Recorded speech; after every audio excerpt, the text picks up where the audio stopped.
In the heart of an ancient, sprawling forest, where the trees towered like giants, a group of adventurers set foot, unaware of the horrors that awaited them. The forest was said to be cursed, and the locals called it the Whispering Woods because of the eerie murmurs that echoed through the trees. As they ventured deeper, the dense foliage seemed to close in on them, and shadows danced around, playing tricks on their minds. The leader of the group, a brave knight named Sir Alaric, kept his sword drawn, ready for any danger. The forest floor was littered with strange bones, remnants of creatures long forgotten. Yet, as they walked, a sudden burst of laughter erupted from the bushes, startling them all. It was a mischievous sprite, no larger than a child's hand, who had been playing pranks on them. Despite the horrors they had heard about, this little creature brought a moment of levity to the otherwise tense journey. The sprite led them to a clearing where the trees formed a perfect circle, and in the center stood a massive, twisted tree. The tree was known as the heart of the forest, and it pulsed with a dark, ominous energy. As they approached, the ground beneath them began to shake, and the roots of the tree started to writhe like serpents. Sir Alaric shouted for everyone to stand back, but it was too late. The roots shot up, grabbing one of the adventurers and pulling them underground. Panic set in as they tried to free their companion, but the ground swallowed them whole.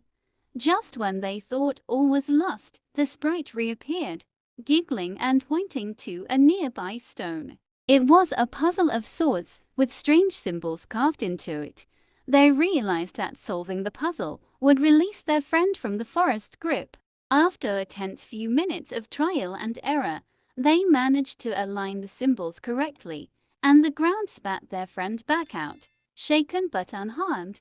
The sprite clapped its tiny hands in delight, and with a wink, disappeared into the trees. Relieved but wary, the group decided to make camp for the night, unaware that the forest had more tricks up its sleeve. As they sat around the fire, strange noises began to fill the air, whispers, growls, and the sound of rustling leaves. But before fear could take hold, one of the adventurers pulled out a lute and began to play a lively tune. The music seemed to chase away the darkness, and for a moment, they forgot about the dangers lurking in the shadows. As the fire crackled and the music played, they laughed and told stories, their spirits lifted by the camaraderie and the strange beauty of the forest. But as the night wore on, they couldn't shake the feeling that something was watching them. High above, hidden among the branches, glowing eyes observed their every move, waiting for the right moment to strike. The next morning, the group awoke to find the forest shrouded in a thick, unnatural fog. Sir Alaric, ever the leader, urged them to stay close as they continued their journey through the Whispering Woods. The fog played tricks on their senses, making it hard to distinguish friend from foe. At one point, they heard the unmistakable sound of footsteps behind them, but when they turned, there was nothing there. Tensions were high as they pressed on, each step filled with the dread of what might be lurking just beyond their sight. Suddenly, a loud call echoed through the fog, and a large, black raven swooped down, landing on Sir Alaric's shoulder. The raven squawked and flapped its wings, and to their surprise, it spoke in a deep, gravelly voice. It warned them of a great danger ahead, a cursed lake that lay at the heart of the forest. The adventurers exchanged nervous glances, unsure if they should trust the raven, but the bird seemed sincere, and they decided to heed its warning.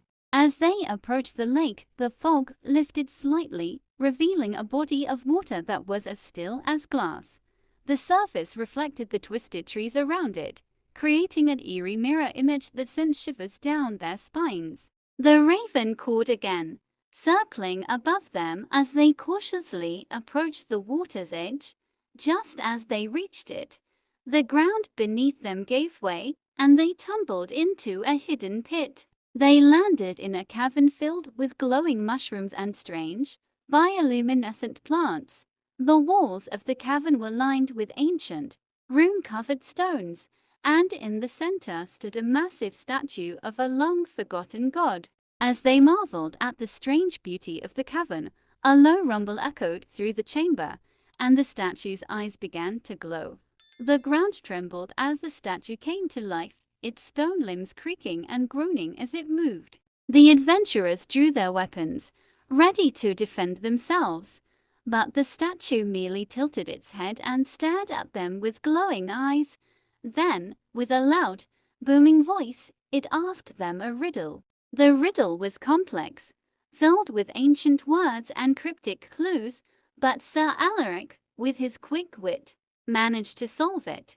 The statue nodded in approval and reached out, offering them a gift, a small, glowing orb that pulsed with magical energy. As they accepted the orb, the statue returned to its dormant state, and the cavern began to collapse around them.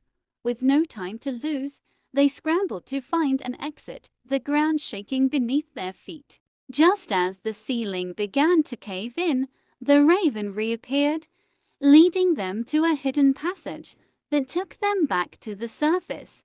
Gasping for breath, they emerged from the pit, relieved to have survived the encounter. But their relief was short-lived as they realized that the cursed lake was still ahead, and the forest's horrors were far from over.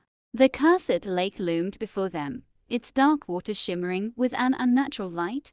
The raven perched on a nearby branch, its eyes glowing with an eerie intensity as it watched them approach. Sir Alaric held the glowing orb in his hand, unsure of its purpose, but feeling its power pulsing within. The group hesitated at the edge of the lake, the water's surface unnaturally calm. Suddenly, the orb began to hum, and the waters of the lake started to churn. From the depths, a massive creature emerged, a serpent-like beast with glowing eyes and scales as black as night.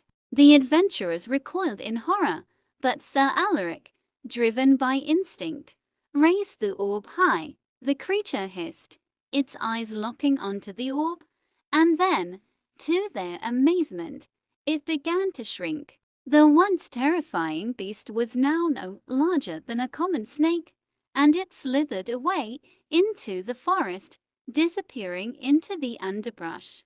The lake, once cursed, began to glow with a warm, golden light, the dark energy dissipating into the air.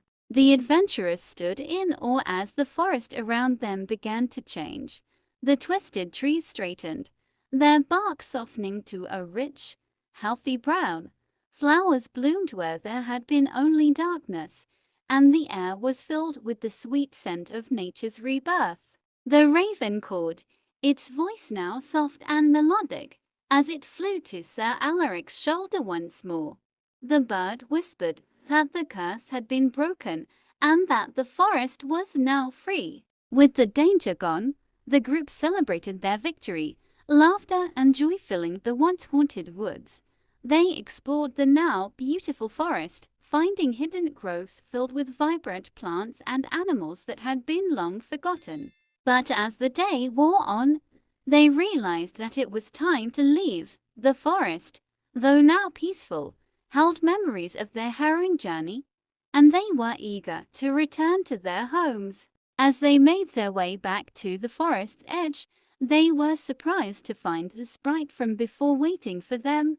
It danced around them, laughing and sprinkling them with golden dust that made them feel light and happy. The sprite led them to the exit, where they turned to take one last look at the now beautiful forest. The trees waved in the wind as if bidding them farewell, and the raven took flight, disappearing into the canopy. With smiles on their faces, the adventurers stepped out of the whispering woods, their hearts filled with the memories of the horrors they had faced, the laughter they had shared, and the beauty they had discovered. The cursed forest was no more, and in its place stood a paradise that would be remembered in legend for generations to come.